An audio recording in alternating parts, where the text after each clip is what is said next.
시편 94편에서는 참 재판장이 되다. 누가 참 재판장이 되다죠? 누가 왕도를 이루시죠? 예수님이 왕도를 이루시고, 이 시편에는 예수님이 안 보이지만 이 시편은 예수님의 통치 속에서 온전히 이루어지는 거예요. 그것을 노래한 것이 요한계시록 19장 6절이에요. 전능하신 하나님이 통치하시는 것을 바라보고 있습니다.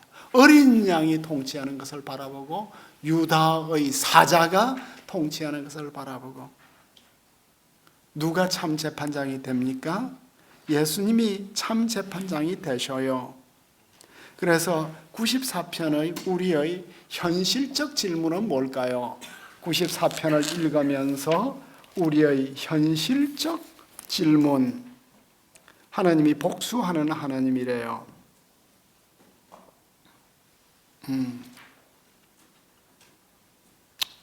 현실적 질문. 여기에 보니까 악인들이 등장하네요. 악인들이 개가를 불러요. 짓거리고 오만하게 떠들고 죄악을 행하는 자는 다 자만해요. 그리고 이 악인들이 뭐 하죠? 5절에 보니까 그들이 주의 백성을 짓밟는데요. 주의 소유를 곤고하게 한대요. 과부와 나그네를 죽이고 고아들을 살해한대요.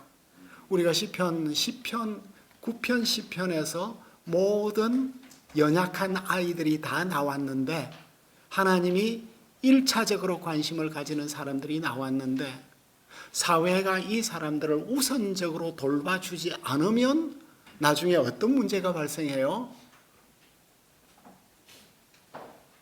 폭동이 일어나겠죠. 혁명이 일어나겠죠. 그러니까 선한 왕은 우선적으로 약한 자들을 계속해서 돌보아야 돼요. 그게 샬롬을 이루어가는 성경적 사상이에요. 그런데 하나님은 알아보지 못할 거래요.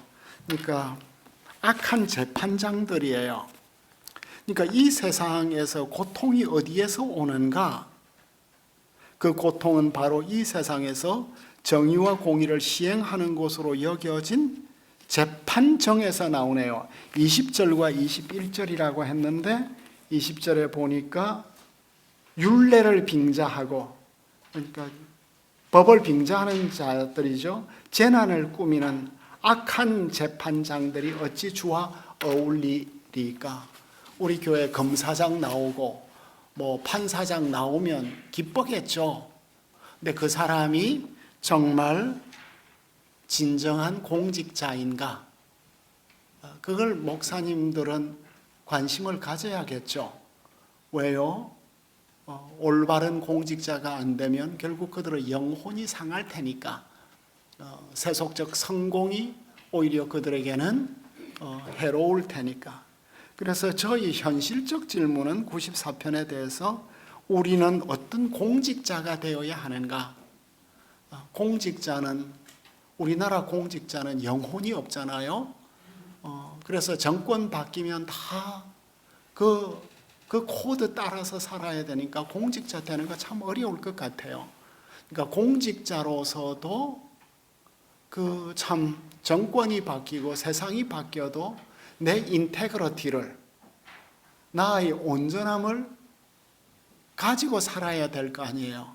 그러니까 자기 양심에 부끄러움이 없는, 그러니까 우리는 출세가 목표가 아니죠. 최소한 그리스도인들은 하나님이 올려주시면 감사하지만, 그래서 우리는 어떤 공직자가 되어야 하는가? 웨스민스터 신앙 고백에는 공직자에 대한 고백이 있는 것 같아요.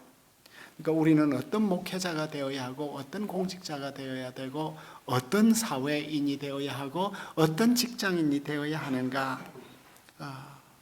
그래서 누가 나를 위해서 일어나서 저 행악자들을 칠까? 이런 질문을 던져요. 그 예수님은 어느 비유에서 재판관과 과부 비유를 가져오셨죠. 누가복음 18장에서 과부가 원수에게 고통을 당했고 재판관에게 나의 원한을 풀어달라고 구했지만 재판관은 나는 하나님도 사람도 두렵지 않다. 그래도 너무 나를 괴롭히니까 아유 귀찮다. 그래서 이 과부의 간청을 들어주었다는 말씀을 했는데 그 결론이 뭐냐면은 예수님은 하물며 하나님께서 그 밤낮 부러짓는 택하신 자들의 원한을 풀어주시지 아니하겠냐? 그들에게 오래 참으시겠느냐? 이 악한 재판장도 그렇게 집요하게 말하는 사람 말을 들어주는데 하나님께 주야로 부르짖는 이 기도를 들으시지 않겠냐? 그래서 이 시편 94편은 복수하시는 하나님이거든요. 그러니까 복수는 우리에게 있어서 너무나 개인적 보복 같아요, 그죠? 그러니까 공의를 시행하는 이런 복수하시는 하나님이에요. 이게 데살로니가 전서에 있어서는 우리 하나님은 모든 일에 신원해 준다. 그 복수하는 하나님이다 하는 단어하고 신원해 주는 하나님이다 할 때 이 복수하다 하는 동사하고 신원이라는 이 명사가 같은 어근을 가지고 있죠. 똑같죠.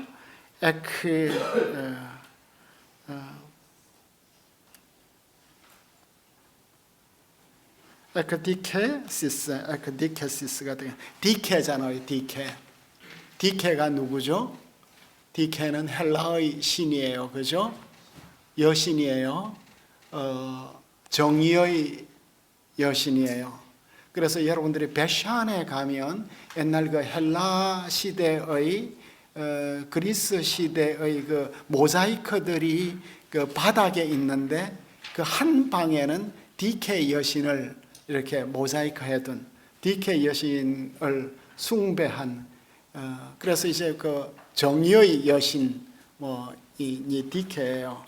둘 다 여기에서 디케니까 이게 복수하다는 단어로 정말 번역을 해야 될는지 신원하다로 번역을 해야 될는지 정의를 시행하다로 번역을 해야 할는지 번역적 문제가 있습니다. 예수님께서 공의로운 재판을 결국 시행할 것이다를 우리에게 말씀해 주고 있습니다.